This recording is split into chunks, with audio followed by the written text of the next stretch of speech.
दोस्तों, घर पर कैश पैसों को रखने को लेकर आपके मन में कई तरह के सवाल उठते होंगे, जैसे हम ज्यादा से ज्यादा कितना कैश घर पर रख सकते हैं, और अगर हम घर पर ज्यादा कैश रखते हुए पकड़े गए तो क्या होगा, या फिर बहुत ज्यादा कैश के साथ पकड़े जाने पर कितनी पेनाल्टी लग सकती है, और क्या इसके लिए हमें जेल की हवा भी खानी पड़ सकती है। इन्हीं सभी सवालों के जवाब आज हम आपको इस वीडियो में देने वाले हैं। तो चलिए बिना देर किए वीडियो शुरू करते हैं और जानते हैं आखिर घर पर कैश रखने की लिमिट कितनी है और इसके नियम क्या हैं। दोस्तों, साल 2016 में जब अचानक से पूरे देश में नोटबंदी हो गई थी, उसके बाद से लोगों ने अपने घरों में बहुत सारा कैश रखना काफी कम कर दिया है और ज्यादातर लोग आजकल ऑनलाइन डिजिटल ट्रांजैक्शन करना पसंद करते हैं। लेकिन बहुत से लोग ऐसे भी हैं जो आज भी अपने घरों पर कैश रखना पसंद करते हैं और वे लोग मोस्टली कैश में ही लेन देन करते हैं। लेकिन क्या आपको पता है, घर पर ज्यादा कैश रखना आपके लिए बड़ा जोखिम भरा काम भी हो सकता है।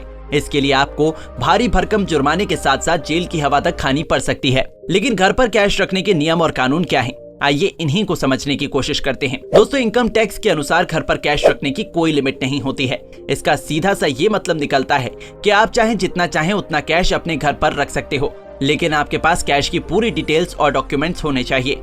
आपके पास घर पर रखा कैश कहां से आया और आपके पास घर पर रखे कैश का इनकम सोर्स होना बहुत जरूरी है। साथ ही साथ आपके रिटर्न्स टैक्स पूरा भरा होना चाहिए। अगर इनकम टैक्स ऑफिसर आपसे आपके घर पर रखे कैश की जानकारी मांगते हैं तो ऐसे में आपके पास उन कैश की पूरी जानकारी होनी चाहिए। अगर आपके पास घर पर रखे कैश की पूरी डिटेल्स और डॉक्यूमेंट्स हैं तो फिर आपको किसी भी चीज से डरने की बिल्कुल भी जरूरत नहीं है। लेकिन अगर आपके पास घर पर रखे कैश के डिटेल्स और डॉक्यूमेंट्स नहीं है और आप इनकम टैक्स अधिकारियों के सवालों के जवाब नहीं दे पाते, तो इस सिचुएशन में आपके ऊपर घर पर रखे कैश के लिए इनकम टैक्स की तरफ से कानूनी कार्रवाई की जा सकती है और आपको इसके लिए भारी भरकम जुर्माना भी देना पड़ सकता है।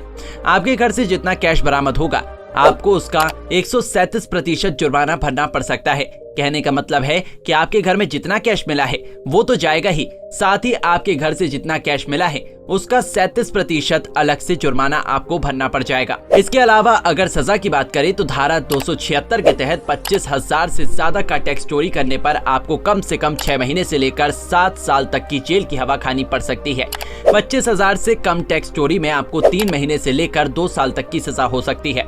अगर किसी व्यक्ति के घर पर शादी जैसा प्रोग्राम है तो ऐसे समय में कैश पैसों की बहुत ज्यादा जरूरत होती है, पर यहाँ पर भी इनकम टैक्स के थ्रू एक नियम बनाए गए हैं और वो है कि आप अपने किसी भी खास और नजदीकी रिश्तेदार से सिर्फ 2 लाख रुपए तक ही कैश ले सकते हैं।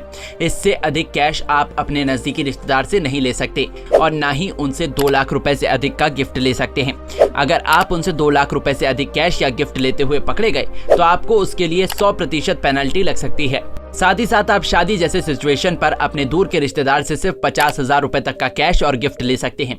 50,000 रुपए से ज्यादा कैश और गिफ्ट लेने पर आपको इनकम टैक्स भरना जरूरी होता है। शादी जैसे प्रोग्राम में मार्केट से कैश 2 लाख रुपए तक सामान लेने पर भी आपको अपना पैन कार्ड और आधार कार्ड दिखाना होगा। इसके अलावा बैंक के भी रूल जान लीजिए। बैंक से कैश निकालने पर आप सिर्फ 20,000 रुपए तक का ही कैश अपने बैंक से निकाल सकते हैं।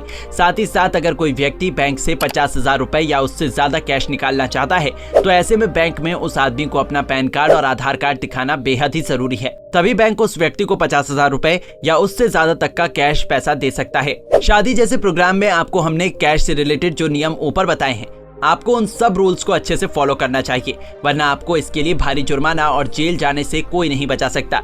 वैसे आपकी इनकम टैक्स के इन कानूनों को लेकर क्या राय है? क्या ये सभी नियम सही हैं और आपके घर पर अभी कितना कैश पड़ा हुआ है? हमें कमेंट करके जरूर बताइएगा। साथ ही अगर आपको वीडियो पसंद आई है तो इसको लाइक करके हमारे चैनल को सब्सक्राइब करना बिल्कुल ना भूलें। धन्यवाद।